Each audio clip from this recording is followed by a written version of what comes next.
হাফেজ আইনুল বারী সম্বন্ধে এটুকু বলবো, তার মতো জ্ঞানী আলেম এবং অধ্যাপক প্রফেসর খুব কমই দেখতে পাওয়া যায়। তিনি সবসময় আলিয়া মাদ্রাসার যে পরীক্ষা তাতে ফার্স্ট হয়েছেন, এবং তিনি সেই সময় যখন খুব বেশি প্রকাশনী ছিল না এবং মুসলিমদের অবস্থা খুব খারাপ ছিল, তখন আহলে হাদিস পত্রিকা বের করতেন, এবং সেই পত্রিকার মাধ্যমে মানুষ অনেক কিছু জানতে পারত ইসলাম সম্পর্কে, নবী সম্পর্কে, শরীয়ত সম্পর্কে।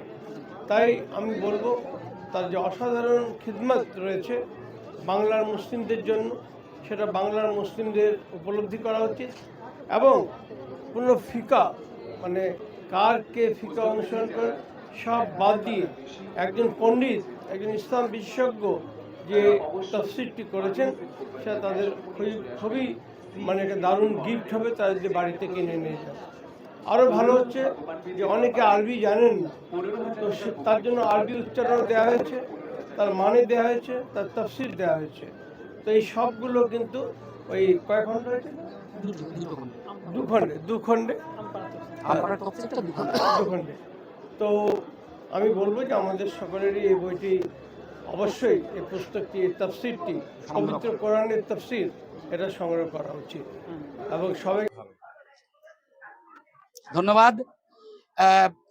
খায়রুল বারী পুষ্পস্তবক দিচ্ছেন মোশাররফ হোসেন খান সাহেবকে। এটা তো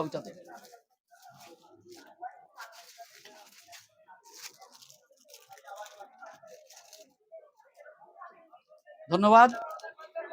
আমরা এই বইয়ের 50 বৎসর পূর্তি উপলক্ষে যে ছোট্ট অনুষ্ঠান, ক্ষুদ্র অনুষ্ঠান, আমাদের কামরুজ্জামান সাহেব আমাদের মাঝে উপস্থিত হয়েছেন। ওনাকে এই মর্মে 2-4টে কথা বলার জন্য অনুরোধ করছি। বসেই বলুন, আপনি বসেই বলুন।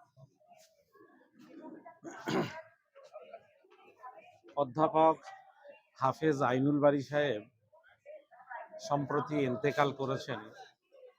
তিনি আমার নিজের শিক্ষক, সেই কারণে কোরআন এবং হাদিসে তার যে অগাধ পাণ্ডিত্য, সেটা দেখার সৌভাগ্য এবং তার কাছ থেকে সেই শিক্ষাটা নেওয়ার সৌভাগ্য আমি অর্জন করেছি।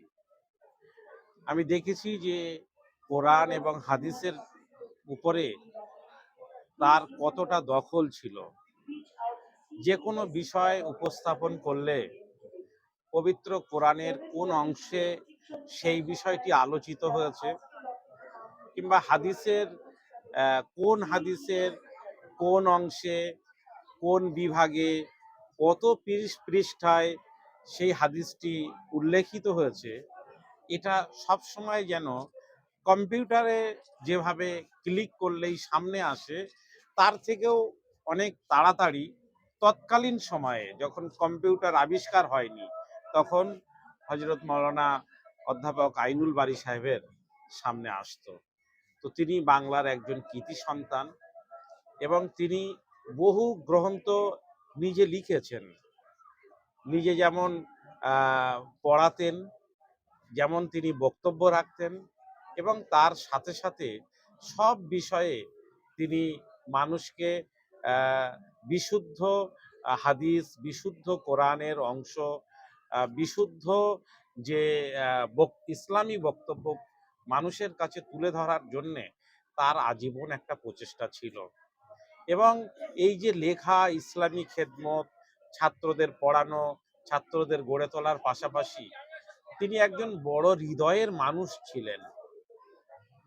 আমরা অভিভূত হতাম তার ছাত্র হিসাবে, যে তিনি আমাদেরকে নিজেদের সন্তানের মতো করে ভালোবাসতেন।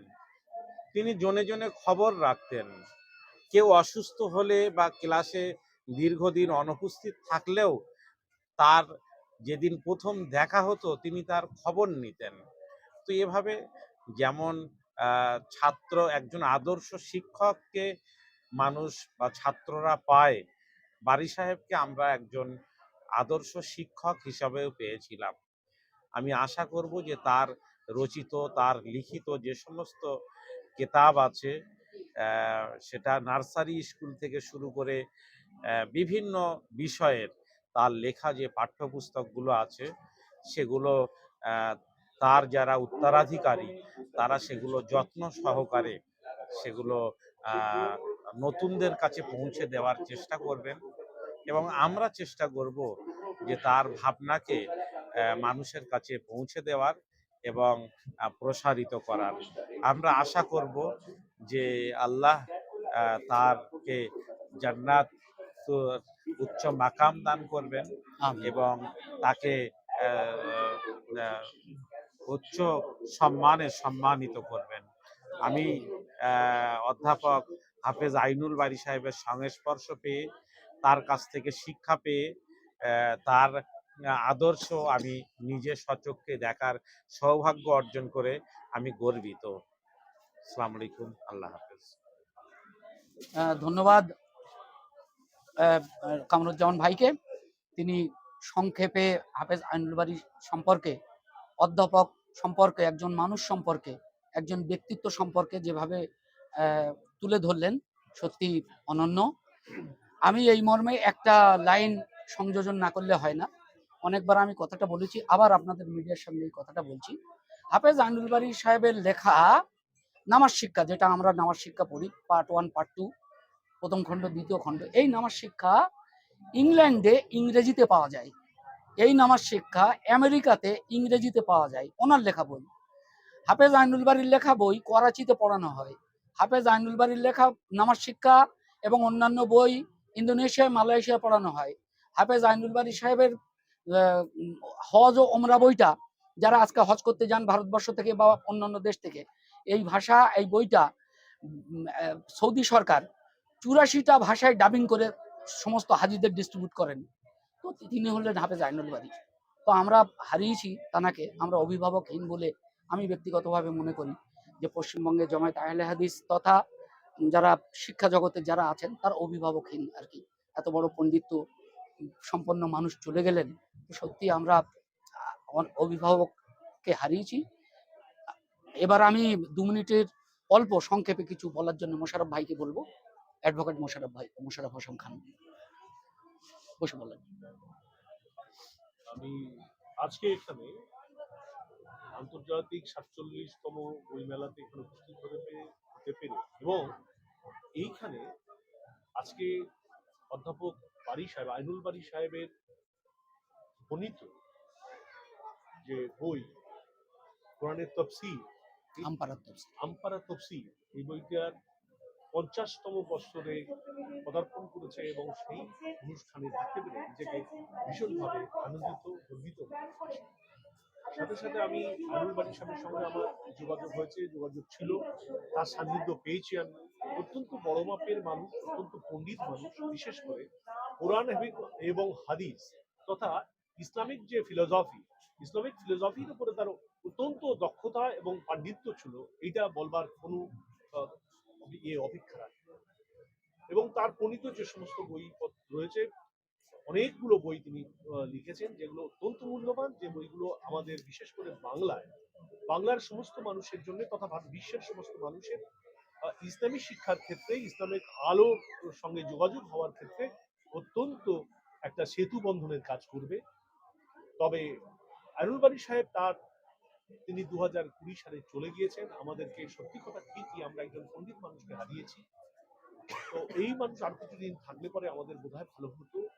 তো তার যেটা তিনি রেখে গিয়েছেন সেটাকেই আমরা যদি যত্ন করতে না পারি তাহলে আমাদের ক্ষতি হবে। সেই জন্য আমি আশা করব আমরা বারী সাহেবের রেখে যাওয়া বই, পুস্তক, চিন্তা এবং তার লেখনী, সব থেকে বড় কথা হচ্ছে তার যে পরিশ্রম, সেটাকে যদি আমরা ব্যবহার করতে পারি তাহলে পরে আমরা ভীষণভাবে সমৃদ্ধ হব, আলোকিত হব, এবং আমাদের সোসাইটিটা আরো মসৃণ করতে পারবো।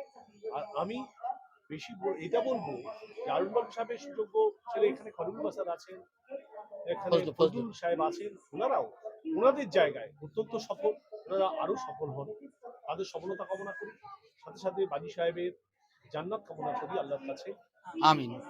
এবং তার বই, তার যে লেখনী, তার যে পরিশ্রম, সেটাকে আমরা নিশ্চয়ই আমাদের ব্যবহারিক জীবনে প্রয়োগ করব, এবং আমরা যাতে তার পরিশ্রমটাকে মূল্য দিতে পারি, মূল্য দেব, এই আশা রেখে সকলকে ধন্যবাদ জানিয়ে